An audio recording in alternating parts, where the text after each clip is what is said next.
এটা আমি ওনাকেও এই মেসেজটা দিয়েছি, যিনি এই কথাটা বলেছেন। আসলে আপনারা নিজেরাই চিন্তা করেন, আমার ফেসবুকে তো এখনো আছে পোস্টগুলো, আমি কোনো কিছু ডিলিট করিনি।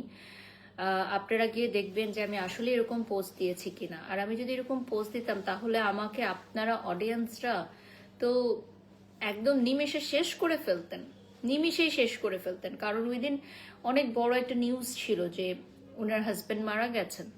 তো আমি যদি এই ধরনের একটা পোস্ট দিতাম, আপনারা তো আমাকে একদম মানে হেয় প্রতিপন্ন করে মানে শেষ করে ফেলতেন লাইভে।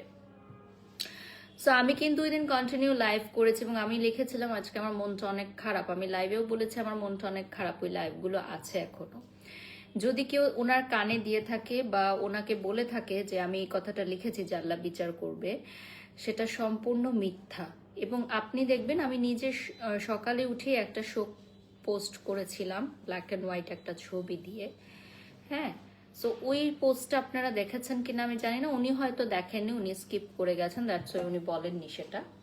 তো আমি এটা ওনার পর্যন্ত এই মেসেজটা দেওয়ার চেষ্টা করেছি, বা কখনো যদি দেখা হয় কথা হয় অবশ্যই বলবো যে আমি মানুষটা আসলে এতটাও খারাপ না যেভাবে আপনারা আমাকে পোর্ট্রে করছেন। বা উনি হয়তো বলেছেন কারণ ওনাকে হয়তো ভাবে বোঝানো হয়েছে, ওনাকেও ভাবে বোঝানো হয়েছে।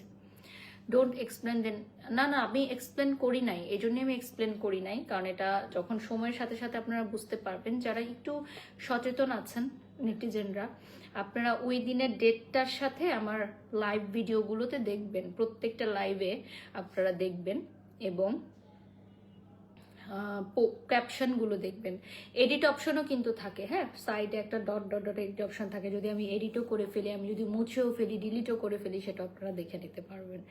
সো 1.6K ভিউয়ার্স আছেন এই মুহূর্তে। আমি এটাই আপনাদেরকে ক্লিয়ার করলাম। এটা নিয়ে আমি আলাদা কোনো পোস্ট বা ভিডিও দিতে পারতাম, বাট আমি মনে করেছি যে ওকে ফাইন, বলছে বলুক। কেউ হয়তো বলেছে ওনাকে আমার বিরুদ্ধে কথা, বা উনি হয়তো এটা ফিল করেছেন, বা কোনো একটা মিসআন্ডারস্ট্যান্ডিং হয়েছে, but this is totally fake. এবং আমি এটা বলি নাই কারণ আমার নিজেরও এক হাজব্যান্ড আছে, আমার নিজেরও বেবি আছে, সো আমারও একটা ভয় আছে না। সবাই তো মানে সারা জীবন বেঁচে থাকবেন না। আমার বাড়ি সাপোকে ভালো লাগে, এখানে ভাড়া করার কিছু নয়, আর একজনকে ভালো লাগতেই পারে, হ্যাঁ সেটাই, এখানে তো কিছু নাই। আমি চাই আপনাদের মাঝে সব ঠিক হয়ে যাক।